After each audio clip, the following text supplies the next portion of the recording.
El doctor Jorge Fontoura, que fue mucho tiempo quinto árbitro de la República Federativa del Brasil ante el Tribunal Permanente de Revisión del Mercosur. Él decía en una de sus charlas algo muy interesante que particularmente me quedó grabado, como se dice. Él decía, los acuerdos internacionales, decía, y en materia de esquemas de integración o asociaciones internacionales, o los tratados en sí, decía, constituye una especie de perfumería jurídica, decía. Así como el perfume, cuando uno se pone el perfume, inicialmente se huele, se sabe, se siente, ¿verdad? Y decía que los esquemas de integración empezaban así, o las asociaciones internacionales empezaban así, fuerte como un perfume, se acababa de firmar, entraba con todo el esquema de integración y con el tiempo se van diluyendo. Después llegó a decir que es algo lastimosamente propio de los tratados internacionales también, ¿verdad? Empiezan fuertes, una fragancia fuerte, y se va lastimosamente diluyendo con el tiempo. En los esquemas o en las asociaciones internacionales lastimosamente se da lo mismo, ¿verdad? Va avanzando hasta que llega un momento donde dicen, no, esto no funciona. Y vienen unos presidentes con ciertas ideologías, con ciertos parecidos, y vienen a crear una nueva asociación. La UNASUR en su momento, el ALBA, el ALCA en su momento también, que fue un proyecto ambicioso de Estados Unidos, que tenía realmente intenciones de ser un área de libre comercio de las Américas, pero que por cuestiones políticas tampoco pudo prosperar. Entonces, son serios los inconvenientes políticos que se van dando con el tiempo. Porque, como habíamos dicho, un esquema de integración se inicia con una cantidad, con determinados presidentes, ¿verdad? Y se inicia con un proyecto ambicioso, pero con el tiempo se van dando los cambios de presidente y cada presidente tiene un interés, ¿verdad? Algunos tienen interés de potenciar el esquema de integración, otros de crear uno nuevo, otros directamente no están interesados en avanzar en las cuestiones de integración. Estuvimos hablando ya en clases anteriores, posturas de Brasil en su momento, ¿verdad? Había comentado el caso de Patriota, Antonio Patriota, en el gobierno de Dilma Rousseff. Él decía que en lo económico el Mercosur como que se encontraba estancado, que había avanzar más en lo social, y si bien decía, en todo caso lo que podemos tratar de avanzar son en las cuestiones de interconexión, ¿verdad? Y vemos que cada presidente, y conste que Brasil es una excepción realmente en relaciones exteriores, teniendo en cuenta a su escuela de diplomacia, teniendo en cuenta a Itamaraty, a su cancillería, que generalmente tiene una línea política marcada a mucho tiempo, ¿verdad? O sea, generalmente son muy disciplinados en su política exterior, ¿verdad? Y muy bien formados, por cierto. Es muy interesante la cancillería brasilera en sus relaciones internacionales, ¿verdad? En su formación principalmente de sus diplomáticos. Pero bueno, volviendo entonces, hablamos de obstáculos por esa diversidad que existe, por esos cambios que existen constantemente, ¿verdad? Entonces, cuando un esquema de repente se encuentra más avanzado, ¡pum!, viene un cambio y afecta a todo el proceso, ¿verdad? En el caso de la Unión Europea-Mercosur, el cambio fue Macri, uno de los que más estaba impulsando, ¡boom!, vino el cambio de Macri, viene Fernández, y Fernández dice, no, vamos a pausar un poquito, ¿verdad? Y quieras o no, fue Macri el que hizo avanzar mucho en la negociación que hasta hoy día sigue vigente, después de más de 20 años, ¿verdad? Porque están en una etapa de reajustes de cuestiones técnicas, que ya hace 2 años aproximadamente que venimos, 2 años y medio aproximadamente, que venimos con esos ajustes que nunca terminan, ¿verdad? Seguimos con los ajustes. Muchos dicen, capaz que si estábamos con Macri, continuaba Macri en su gobierno, no recuerdo si Macri se volvió a presentar o si fue otra persona la que se presentó en su lugar, pero muchos decían que capaz que si continuaba esa línea del gobierno, probablemente íbamos a estar un poco más avanzados también en nuestras relaciones a nivel Mercosur, ¿verdad? Le tenemos, sí, adelante. No, perdió las elecciones nomás. Macri fue el que perdió, sí. ¿Verdad? Ok. Bueno, entonces, y vemos a un presidente uruguayo que todo el tiempo, en cada foro que tiene, aprovecha y dice: necesitábamos firmar tratado de libre comercio con China, tenemos que ser más flexibles, etcétera, etcétera. Pues necesitamos negociar con China, dice. Y tienen justificativos económicos bastante válidos, pero para eso necesitamos que exista un consenso entre todos para poder firmar acuerdos de libre comercio con China. Eso no quiere decir que no hay comercio con China, claro que hay, tranquilamente podemos comprar. Lo que no tenemos es un régimen de preferencias arancelarias con el país, con el gigante asiático. Bueno, entonces vemos que esos obstáculos se fueron dando. Vamos a entrar a leer un poco también el antecedente del ALALC, ¿verdad? Y quieras o no, también hay un punto de inflexión con respecto a lo que fueron las dictaduras que azotaron a América Latina. Y quieras o no, después de las dictaduras viene un cambio fuerte en las relaciones internacionales. Tanto es así que podemos y somos testigos de lo que fue el Mercosur, ¿verdad? El Mercosur, que fue en su momento un proyecto bastante ambicioso, ¿verdad? ¿Por qué? Porque dos países que se venían disputando fuertemente el comercio, y había ciertos recelos entre ambos, vieron la necesidad de poder complementar sus economías o complementar las industrias. Bueno, entonces podemos hablar de diversas etapas en América Latina, y vamos a hablar primero de la más antigua, que es la ALALC, que es la Asociación Latinoamericana de Libre Comercio, ¿sí? Y todo esto podemos ver que a consecuencia de esto ya se fueron formando otros tipos de acuerdos internacionales que también, como el caso del Mercosur, está dentro del marco de la ALADI, ¿sí? Bueno, la característica que tienen los esquemas de integración, que generalmente son por región, ¿verdad? Tenemos a la Alianza del Pacífico, la Comunidad Andina de las Naciones, tenemos a un Mercosur con Venezuela, al Mercado Común Centroamericano, tenemos a la ALADI en su conjunto, ¿verdad? Entonces, vemos que los esquemas regionales prevalecen en América Latina, ¿verdad? No así como el caso de Europa, pero obviamente eso tiene también su justificación, pues América Latina es muy extensa, más grande que Europa, por así llamarlo, ¿verdad? Entonces, es como que es mucho más cómodo tener un acuerdo regional o negociar con países vecinos. Bueno, primero que nada, para remitirnos un poco cuál fue el espíritu de la ALALC y en qué momento político, porque cada esquema de integración viene en un determinado momento político de los países, ¿verdad? ¿Qué fue lo que ocurrió con el caso de la ALALC? ¿Por qué se vio en ese momento la necesidad de llevar adelante una asociación latinoamericana de libre comercio? ¿Qué pasó del otro lado del charco? Como venían después de la Segunda Guerra Mundial, había cierta escasez de ciertos productos y empezaron a comprar de América Latina, y eso motivó también a llegar a acuerdos y ver y buscar la forma de negociar en conjunto y vender sus productos.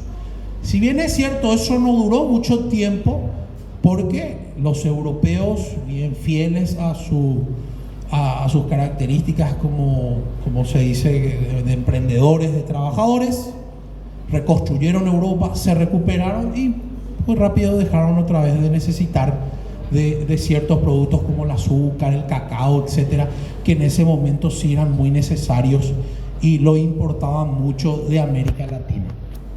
Bueno, entonces ALALC se crea con la intención de constituir una zona de libre comercio. Ese era el espíritu inicial, constituir una zona de libre comercio. Esta fija su sede en la República oriental del Uruguay, donde a partir de ahí, muchos le dicen, Uruguay a nivel Mercosur es una ubicación estratégica. De hecho, por eso la Secretaría Administrativa del Mercosur tiene su sede en Uruguay. En el caso de la Unión Europea, es un lugar estratégico, por así llamarlos, y donde la mayor cantidad de instituciones de la Unión Europea tienen su sede en Bruselas. Entonces, es muy normal en Europa cuando hay alguna disposición comunitaria que va a reflejar algún cambio fuerte, dice, la culpa la tiene Bruselas, ¿verdad? Porque todo se resuelve en ese lugar, ¿verdad? Bueno, este tratado de Montevideo, podemos ver quiénes son los socios iniciales. Estábamos hablando de un proyecto que inicialmente se fijaba un plazo de 12 años de concreción de esa zona de libre comercio, pero ¿qué fue lo que ocurrió con la LALC? Y la historia se vuelve a repetir, que a consecuencia de los cambios que se fueron dando desde 1960 a 1969, vieron la necesidad de realizar otra vez ciertas modificaciones. Fue así que a partir del 69 se vuelve a modificar y se propone una meta del año 60 a 1980 para poder cumplir los objetivos que estaban trazados de manera inicial. Y esto van a poder verlo, que van a ver que existen diferentes redacciones tal vez, pero siempre es el mismo espíritu de que cuando hablamos de una conformación de un esquema de integración, inicialmente, y más si hablamos de un área de libre comercio, nuestros primeros pasos son la eliminación de todo tipo de restricciones al comercio entre los países miembros. Esto van a ver que se repite en la Comunidad Andina de las Naciones, van a ver que se repite en el NAFTA, van a ver que se repite en la LALC, etc. Y también, obviamente, en el Mercosur, porque ese es el primer paso que debemos dar para poder avanzar a un esquema de integración. Curiosamente, también ese protocolo de Caracas, también ese mismo año se crea en la costa del Pacífico la Comunidad Andina de las Naciones, ¿bien? El Acuerdo de Cartagena. Bueno, ¿qué pasa con la ALALC? La ALALC se había fijado, primero que nada, en 1960, se había fijado a 12 años cumplir su objetivo de llegar a la restricción, al levantamiento o a la eliminación de todo tipo de restricción, pero ellos se dieron cuenta 9 años después que era imposible, no se estaba avanzando, entonces modificaron otra vez por un protocolo, el protocolo de Caracas, a 1980. Bueno, ¿qué pasó? Que en 1980, lastimosamente no se logró nuevamente ese objetivo, y se vio la necesidad de refundar la LALC, pero ya pasaría a ser la Asociación Latinoamericana de Integración. La diferencia es que inicialmente la LALC tenía como objetivo la de constituir una zona de libre comercio, de crear una zona de libre comercio. Y con ALADI el proyecto es más ambicioso y ya se habla de crear un mercado común latinoamericano. Obviamente que todo el espíritu de la asociación va a tener que ver con la promoción del desarrollo económico, social, armónico y equilibrado de la región. Recuerdo una vez me preguntaban, ¿por qué habla de armónico y equilibrado? Porque tiene que predominar también la paz en la región. Ese es un elemento muy importante que el esquema de integración tiene que tener en cuenta. La experiencia que nos trae la Unión Europea en su momento fue no solamente comerciamos y negociamos, sino también estamos en paz, ¿verdad? Entonces, siempre van a leer también que se habla de una armonía que debe existir, del respeto a las instituciones, del orden democrático en todos los esquemas de integración. Entonces, este esquema otra vez fija como objetivo pero ya habla a largo plazo, ¿verdad? Viene de una experiencia de 20 años que lastimosamente no se pudo concretar también a consecuencia de los diversos cambios que se fueron dando con los diferentes presidentes, con los diferentes mandatarios y también con la voluntad política de cada gobierno de Al-Hadi, que todo el tiempo va cambiando, ¿verdad? Entonces ya dijeron, no, nos vamos a fijar a un determinado plazo, teniendo en cuenta la experiencia que tenemos, entonces vamos a decir que esto va a ser a largo plazo. Bueno, hoy sigue vigente Al-Hadi, ¿verdad? Tiene su sede en la ciudad de Montevideo. Existen, sí, adelante por favor. Correcto, hay representante nacional. Y no solamente eso, sino también que la Al-Hadi cada cierto tiempo hace sus convocatorias para funcionarios de la Al-Hadi, ¿verdad?, que van dirigidos a ciudadanos de todos los países que la conforman. Muchos paraguayos ya fueron a trabajar a Al-Hadi también. Un lindo ambiente, Uruguay es un lindo lugar para trabajar, lastimosamente un poco caro, ¿verdad? Pero si alguna vez ven, lo único que exige de repente el perfil de Al-Hadi es no solamente tener conocimientos en materia de derecho de la integración, sino tener también un poco de conocimiento en derecho aduanero, ¿verdad? Derecho aduanero y un poquito de economía del mercado a nivel regional.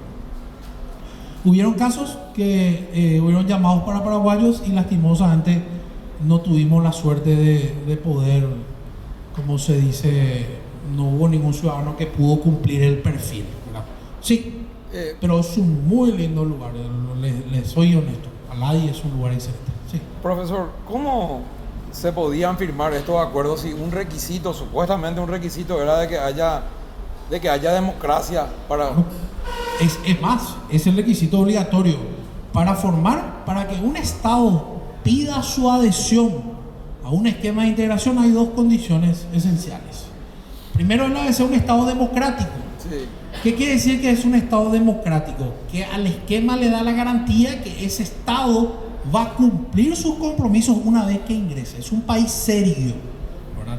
Y segunda condición es, una vez que se le aprueba, es un proceso largo y tedioso, es la obligación de aceptar todo el acervo jurídico de la asociación. La debo adoptar, esa es la obligación que tengo, ¿sí? Bueno, en relación a esa pregunta, y eso fue un cuestionamiento en su momento, y Paraguay había sentado postura, pero por diversos casos, en el caso de Venezuela, ¿verdad?, que Venezuela venía a solicitar su adhesión, y había en su momento ciertos legisladores nacionales, senadores, que decían, y era Hugo Chávez en ese momento lo que estaba pujando a entrar, decía que si bien es cierto, Hugo Chávez había sido electo, eran elecciones democráticas, por así decirlo, ganó, gracias, lo reconoció la Asamblea Nacional, su sistema electoral, ¿verdad? Pero se manifestaba en ese momento que podría ser que había llegado por los mecanismos legales, pero que era considerado un Estado autoritario y que un Estado autoritario no cumple con las condiciones o los requisitos exigidos para que forme parte de un esquema de integración, ¿verdad? Y decía, es discutible, ¿verdad? O sea, discutible digo en el sentido que claro que esa es la regla. Tiene que ser un Estado democrático. Pues si no es un Estado democrático, no es un Estado serio, un Estado autoritario, entonces no le brinda garantía. Turquía, por eso siempre es mirado de lejos en la Unión Europea. Bueno, la Unión Europea le tiene temor a Erdogan, ¿verdad? O sea, le tiene temor porque dice que es un dictador. Aparte, Turquía tiene una ubicación estratégica, es peligrosa, aparte por la cantidad de población que tiene, podría ocupar varios escaños dentro del Europarlamento, etc. Entonces, siempre se le mira de lejos. Turquía es peligroso, ¿verdad? Pero obviamente es un país que tiene una mixtura, ¿verdad? Tiene su ciudad más importante está en la mitad entre Europa y Asia, gran parte de su continente está en Asia, es la puerta al continente europeo, etcétera, ¿verdad? Turquía tiene una historia muy linda, muy interesante con la Unión Europea, ¿verdad? Pero bueno, entonces volviendo un poco, el objetivo de la LALC era la de constituir entonces a largo plazo, ya fijarse a largo plazo, un mercado común latinoamericano, ¿sí? Bueno, ¿qué fue lo que qué fue lo que en ese momento se perseguía, ¿verdad? Era la de alcanzar una mayor integración económica. Obviamente que ese siempre va a ser el espíritu. Estamos hablando de mercado, estamos hablando de compraventa, estamos hablando de economía y finalmente lo que se buscaba era tratar de corregir los errores que tuvo ALALC, ¿verdad? Y también viendo que otros estados con el tiempo se fueron incorporando, ¿verdad? En 1980 los gobiernos de estos 11 países modifican el viejo tratado y deciden reafirmar la voluntad política, porque ese es el término cuando hay una modificación o cuando hay un avance en un esquema de integración, se habla de voluntad política, de fortalecer el proceso de integración y hacerlo más flexible. Posteriormente adhirieron al mismo Cuba y Panamá. Ese término de flexibilización, equilibrio, vamos a verlo después en el Mercosur, que son principios en los esquemas de integración. Siempre el esquema debe ser flexible. ¿Por qué debe ser flexible una asociación o un esquema en este sentido? Porque siempre van a haber estados que son más pobres, están a otras velocidades y hay que reducir las asimetrías, esas diferencias existentes. En los esquemas de integración todos tenemos que entrar y ganar y crecer todos juntos, fortalecer nuestras economías, ¿sí?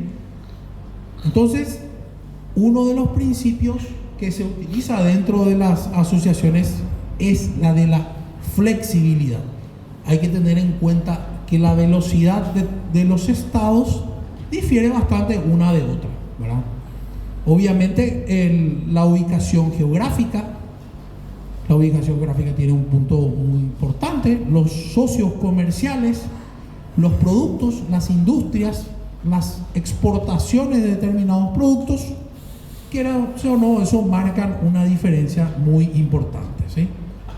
Bueno, otro término que es muy importante es la convergencia. Deben de converger los países. Otro de los términos que también se utiliza en Mercosur es la convergencia, ¿sí? Los países miembros podrán establecer regímenes de asociación y de vinculación multilateral que propicien la convergencia con otros países y áreas de integración. De hecho, eso es una realidad. ALADI converge con el Mercosur y de hecho muchas decisiones o resoluciones también son registradas dentro del marco de la ALADI, ¿sí? Entonces, aparte de eso, debemos incluir la posibilidad de convenir con dichos países o áreas de establecimientos de preferencias arancelarias latinoamericanas. Entonces, los países miembros van a reglamentar oportunamente las características que deberán de tener dichos regímenes. ¿Por qué? Porque al estar dentro de ALADI, Paraguay o los diversos países que están, ya se rigen por un sistema de preferencia arancelaria, ya hay un porcentaje también. Y eso debe de converger cuando hablamos de una vinculación multilateral. Entonces, debe de converger los beneficios arancelarios entre los estados que están dentro de esquemas de integración, ¿sí? Eso es muy importante teniendo en cuenta que ALADI es un tratado marco, ¿sí?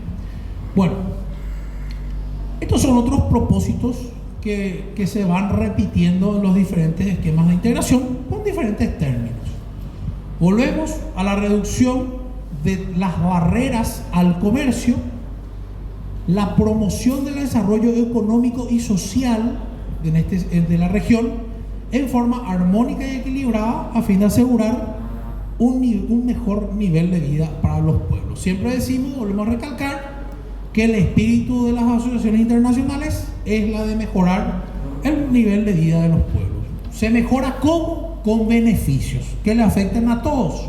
Estos beneficios primeramente a lo que vemos tienen que ver con el comercio, con una reducción de productos y servicios. A través de esa reducción, de tener una mayor ventaja de acceso a productos y servicios, obviamente va a redundar en beneficio de la ciudadanía, porque va a tener acceso a mejores productos y mejores precios, que a la vez obliga a la competencia a desarrollarse, tanto internamente como a nivel de los países miembros.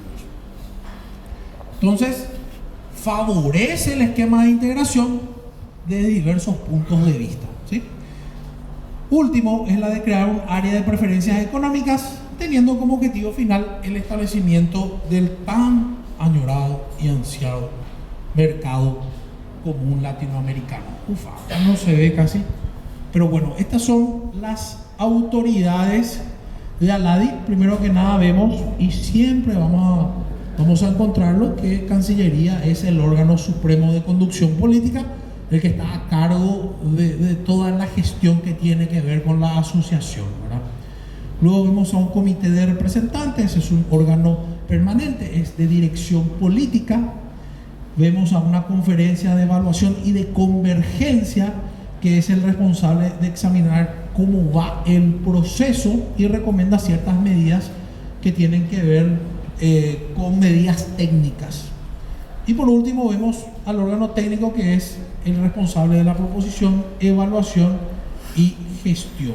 Todo esto es dentro del marco de la ALADI. Vuelvo a repetir, la ALADI tiene su sede, tiene sus oficinas en la ciudad de Montevideo, ¿verdad? Tiene sus direcciones, sus secretarías, sus funcionarios, es un órgano activo, así como la Secretaría Administrativa del Mercosur, así como le estuve hablando recién, que ALADI realiza convocatorias para funcionarios, son concursos abiertos generalmente suelen clasificar y hacen una distribución para que todos los países tengan la misma cantidad de funcionarios.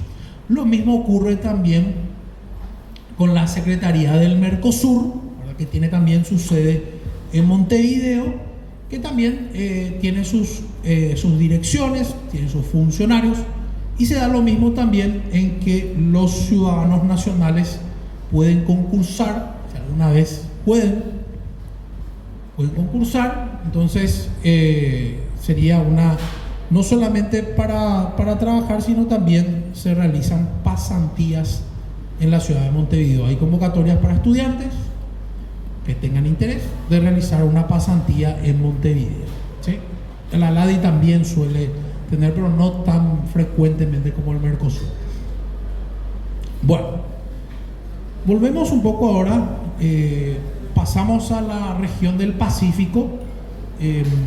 La Comunidad Andina del Pacífico, hoy la CAM, ¿verdad?, es un organismo regional actualmente de 4 países, tuvo sus fugas, inicialmente también fueron miembros Venezuela, Chile, que por cuestiones políticas tuvieron que alejarse. Esta se creó por el antiguo Acuerdo de Cartagena de Indias, el 26 de mayo de 1969, ese mismo año que vieron que la LAL propuso modificar a través del protocolo de Caracas, modificó a 20 años, a 1980, extender los propósitos que se habían realizado inicialmente. Bueno, esto está constituido por Bolivia, Colombia, Ecuador y Perú. Además, los órganos e instituciones del Sistema Andino de Integración. Paraguay está como un asociado también de la Comunidad Andina de las Naciones, y anteriormente era conocida como el Pacto Andino o el Grupo Andino. Otra característica que tiene también, como podemos ver, habla de un desarrollo integral, equilibrado, autónomo y mediante la integración andina, que es regional, sudamericana y latinoamericana. Fue un proyecto bastante ambicioso. Hay que tener en cuenta que la Comunidad Andina de las Naciones es muy similar en su ordenamiento jurídico a la Unión Europea, porque también dispone de órganos de carácter supranacional y también de disposiciones comunitarias que tienen la misma característica que estuvimos hablando del ordenamiento jurídico de la Unión Europea. Tienen un sistema avanzado jurídicamente hablando dentro de un esquema de integración, ¿sí? Bueno, ¿qué pasa con este acuerdo de Cartagena? Tiene como objetivos el desarrollo equilibrado, acelerar su crecimiento y la generación de ocupación, facilitar su participación en los procesos de integración regional con mira gradual a la formación de un mercado común latinoamericano que es proyectado en su momento por Aladi, disminuir la vulnerabilidad externa y mejorar la posición de los países miembros del contexto económico. Sumado a todo esto, también la Comunidad Andina de las Naciones tiene muy en cuenta su composición étnica, su cultura, ¿verdad? Que tiene ciertas características, eso vinculado a su región más importante, que es la región de los Andes, la cordillera de los Andes, ¿verdad? Tienen un desarrollo interesante, tienen una protección interesante a sus culturas que comparten entre los países vecinos. Bueno, Chile salió con el tiempo porque, como había dicho inicialmente, vio que era en su momento más interesante firmar tratados de libre comercio por fuera. Al estar dentro de un esquema de integración no tengo la libertad de firmar tratados de libre comercio con otros estados, estoy vedado de eso, salvo que el conjunto opte por realizar esa firma. Entonces Chile dijo: no, a mí no me conviene, voy a aprovechar todo el litoral que tengo, que puedo utilizar para exportar al mundo, y salió, y también por una cuestión política en su momento, ¿verdad? Pero bueno, hoy sí está de vuelta Chile, está ya en la Alianza del Pacífico. Y como siempre digo, muchos dicen: Chile volvió porque está México, dice. Y México es un aliado estratégico en la región del Pacífico. México es un aliado muy interesante. Y de hecho que muchos ya le están reconociendo que hoy los avances que tiene la Alianza del Pacífico, muchos se deben a la incorporación de México, que le da otro nivel, otro enfoque al esquema. Bueno, este sistema andino de integración tiene instituciones, ¿verdad? Tiene instituciones como el Consejo Presidencial, ¿verdad? Eso es una característica que también hay que reconocerlo, que en todos los esquemas de integración no todos los presidentes forman parte de los órganos de integración. Ojo, en el Mercosur, si yo les pregunto a ustedes, ¿el presidente de la República forma parte de un órgano del Mercosur? Ustedes tienen que responder no. Ocupa la presidencia pro tempore el Paraguay, el presidente, pero no está dentro de la estructura de órganos, ¿sí? No está dentro de la estructura. Es el canciller finalmente y los funcionarios de Cancillería los que mueven el esquema de integración. Ellos más bien están dentro de las cumbres y, si bien es cierto, bajan las líneas políticas que los técnicos van a desarrollar, van a llevar adelante. Bueno, vemos un Consejo Presidencial Andino, un Consejo Andino de Ministros de Relaciones Exteriores, la Comisión de la Comunidad Andina, de hecho incluso le va copiando algunos nombres también a la Unión Europea, la Secretaría General de la Comunidad Andina, el Tribunal de Justicia de la Comunidad Andina, un tribunal equivalente al Tribunal de Justicia de la Unión Europea, tiene las mismas características. Tenemos un Parlamento andino, un Consejo Consultivo Laboral, la Corporación Andina de Fomentos, que me imagino alguna vez habrán visto, CAF, que es un banco de corporación que incluso está también por Paraguay, creo que ahora, no sé si vi hace poco por Mariscal López, cerca de la cancha Olimpia, creo que están marcando también presencia acá. Sus oficinas, Fondo Latinoamericano de Reservas, el Convenio Simón Rodríguez y la Universidad Andina Simón Bolívar, que es una universidad que tiene una particularidad donde tiene un enfoque muy fuerte a lo que es el derecho de la integración. Probablemente es una de las pocas universidades que le da un enfoque tan fuerte a todos sus alumnos sobre las bondades del esquema de integración. Bueno, vamos a tratar de llegar a esta partecita después para ir culminando. Bueno, el Mercosur, ¿verdad? ¿Cómo se inicia el Mercosur?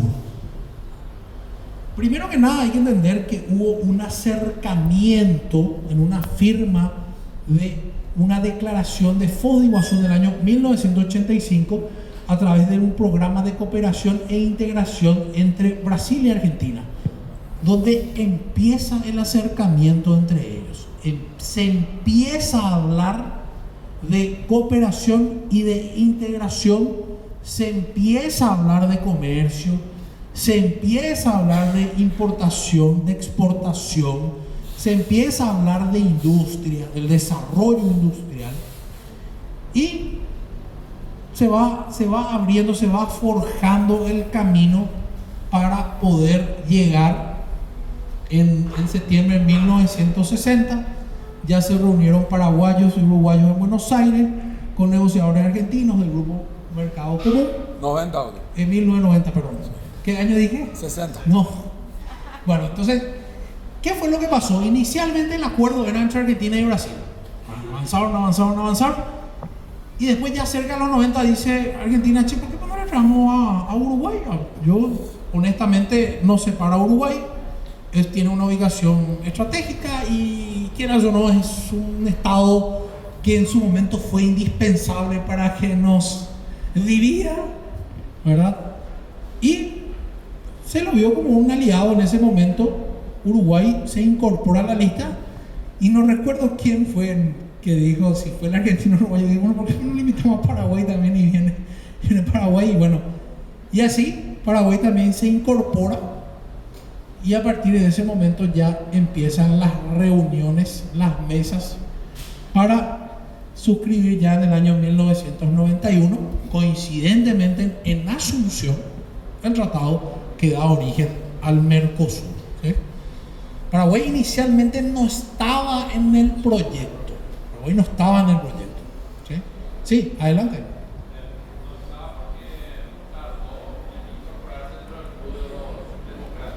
También, cierto. Eso también estábamos obviando. Hay que tener en cuenta que era un momento que estábamos saliendo de la dictadura, muy cierto.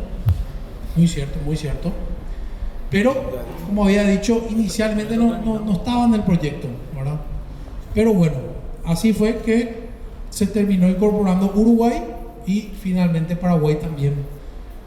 Y coincidentemente en Asunción se termina firmando. Asunción es el custodio de los tratados, tiene la guarda de todos los tratados, de los convenios. Y bueno, vemos 3 años después, ¿verdad? Se firma uno de los protocolos más importantes del Mercosur, porque a través de este protocolo adicional se establece de manera definitiva la estructura institucional del Mercosur. De manera definitiva se dice cuáles van a ser sus instituciones, cuáles van a ser sus funciones y qué tipo de actos jurídicos van a emanar de estos. No solamente eso, sino a partir de ese momento se lo dota como un sujeto de personalidad jurídica internacional, como sujeto para poder firmar acuerdos y tratados de libre comercio con otras asociaciones, esquemas o países, y de esa manera se constituye legalmente el Mercosur y se le da institucionalidad básica. Y ya para ir terminando, acá la verdad que tenía que estar el protocolo de Brasilia antes, ahora no sé por qué está el protocolo de Olivos. El protocolo de Olivos modifica en parte el protocolo de Brasilia. El protocolo de Brasilia es se crea el sistema de solución de controversias a través de las cuales se crea el sistema ad hoc, los tribunales ad hoc para los conflictos del acervo jurídico Mercosur. Y unos años después, por medio del protocolo de Olivos, se crea una segunda instancia que es el sistema vigente hoy en día, el Tribunal Permanente de Revisión del Mercosur, que es un órgano para entender en grado de revisión de los laudos de los tribunales ad hoc. Es una segunda instancia, salvo excepciones que se establecen 2 mecanismos de acceso directo al TPR, el procedimiento per saltum, que son a través de medidas de urgencia o por acuerdo de partes. Este es el responsable de garantizar la correcta interpretación y aplicación de todo el instrumento Mercosur, ¿sí? Todo el acervo jurídico Mercosur. fuera de lo que es el acervo jurídico del Mercosur, yo no le puedo solicitar al TPR que entienda. Salvo excepciones, donde como un acuerdo se puede activar el sistema del TPR por acuerdo de partes. Bueno, entonces me voy a quedar hasta ahí para poder... No sé si nadie me interrumpió, no había ni una...